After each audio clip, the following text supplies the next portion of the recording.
ठीक है जी। उसके अंदर हमने एक सॉल्यूशन लिया जिसमें दो कंपोनेंट थे, ए प्लस बी। ठीक है, इस बिकर में हमने एक सॉल्यूशन लिया, ए प्लस बी कंपोनेंट थे।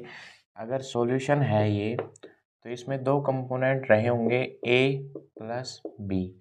उसमें से अगर ए हमने सोल्यूट मान लिया और बी हमने सोलवेंट मान लिया। ठीक है, तो सोल्यूट और सोलवेंट क्या होता है? सोल्यूट होता है लेसर अमाउंट में, जो कम अमाउंट में हो, कम मात्रा में प्रेजेंट हो। जो सोलवेंट होता है वो लार्ज अमाउंट के अंदर प्रेजेंट होता है। ठीक है, तो एक सॉल्यूशन ए प्लस बी का था, ए सोल्यूट था, बी सोलवेंट था। अब आपसे मोल फ्रैक्शन पूछता है आपसे, ठीक है, what is the mole fraction of A या what is the mole fraction of B. अगर मोल फ्रैक्शन की बात करें आपसे, मोल फ्रैक्शन अगर ए की बात करता है तो जिसका मोल फ्रैक्शन निकालना हो उसके moles of A divide by moles of A, इसकी कुछ क्या रही होगी, कंसंट्रेशन रही होगी, कुछ अमाउंट रही होगी सॉल्यूशन के अंदर, और टोटल इसका मोलर मास भी रहा होगा। तो moles of A upon total moles of solution. अगर ऐसा लिखता हूं तब भी ये गलत नहीं है।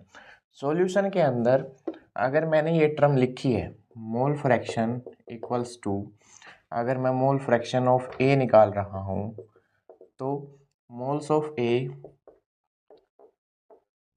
Upon total mole of solution. Solution के अंदर कौन आ गया? ए प्लस बी दोनों। Mole fraction of A, moles of A अगर मैंने डिनोट किया एन ए से, ठीक है, तो एन ए डिवाइड बाय क्या आ जाएगा? N A plus N B. अगर मैंने इसको मान लिया N A equals to moles of ए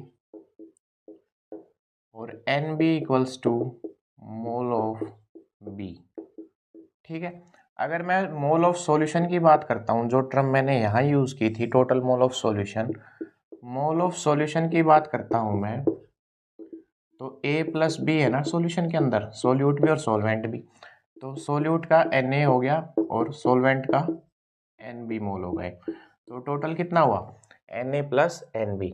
जो मोल फ्रैक्शन ऑफ ए था, जो एक्स ए था, वो क्या हो गया? Mole of A upon total mole of solution. तो ऐसे ही आप क्या निकाल सकते हो? N B. एन बी क्या है जी? X B, mole fraction of B. ठीक है, तो एन बी जिसके निकालने उसके मोल ऊपर upon total mole. Total mole क्या है? A plus B. तो क्या आएगा? N B upon n A plus N B. This is the mole fraction of B. ठीक है, अब एक आइडेंटिटी है, एक रिलेशन है, जो सॉल्यूशन के अंदर, ये सॉल्यूशन था हमारा, ठीक है, सॉल्यूशन था ये हमारा, इसके अंदर कोई सॉल्यूशन रहा हुआ, ठीक है, इस सॉल्यूशन का जो टोटल मोल होगा, मोल फ्रैक्शन होगा A plus B, mole fraction of A plus mole fraction of B, वो किसके इक्वल होगा? 1।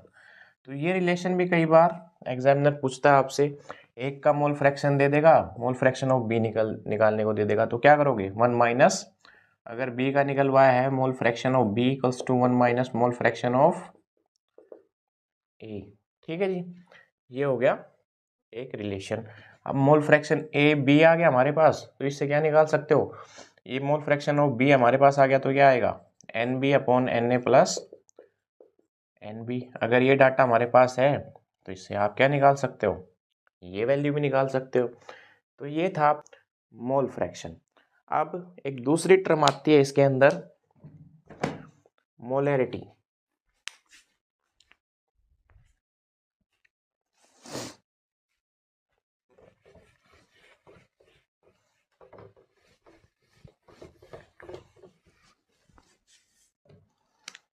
एक सेकंड टर्म है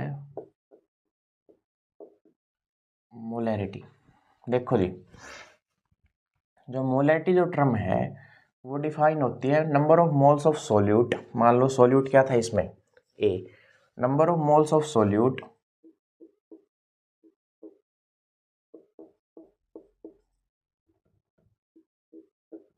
इसके mole of solute upon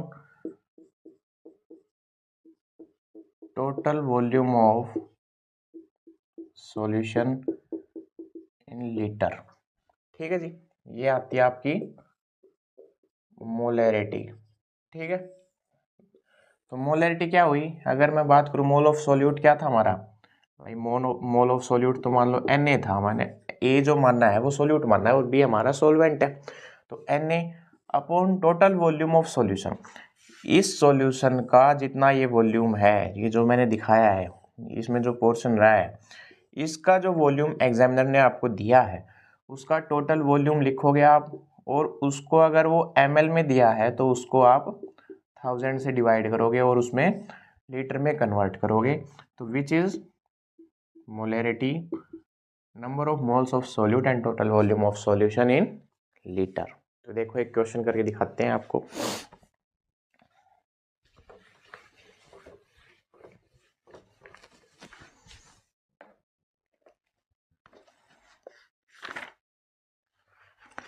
question है calculate the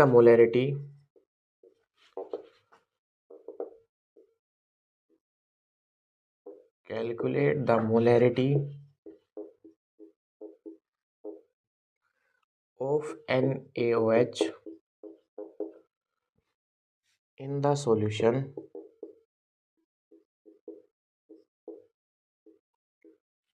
prepared by dissolving its 4 gram in enough water to form 250 ml of the solution। ठीक है, ये क्वेश्चन है आपका, इसमें आपको मोलैरिटी निकालनी है। तो देखो ये कह रहा है कैलकुलेट द मोलैरिटी, मोलैरिटी निकालनी है आपको, जिसमें आपको जो गिवन डाटा है वो है NaOH। NaOH is sodium hydroxide, इसका आप क्या निकाल सकते हो, मोलर मास। सोडियम है कितना 23, ऑक्सीजन है कितना 16 प्लस 1, कितना आएगा total, enough water to form 250 ml of the solution. अब ये जो आपको दिया गया है, जो ये वॉल्यूम दिया गया है ये ml में है, इसको क्या करोगे 1000 से डिवाइड करोगे, विच इज 0.250 लीटर। अब फॉर्मूले में वैल्यू टेके और आंसर बताइए इसका।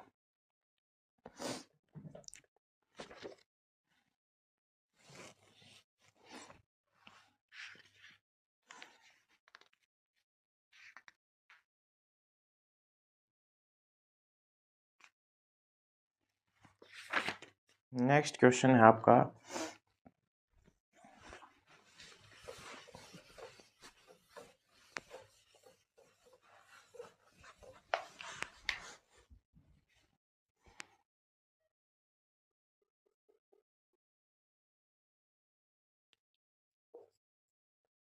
Deka mega giga femto,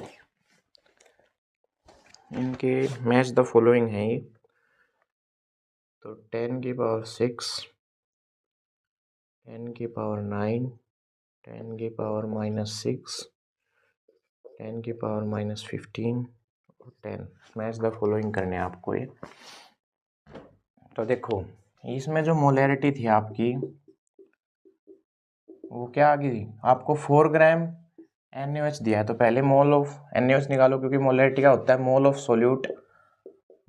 solute upon volume of solution in litre, यही तो फॉर्मूला था आपका।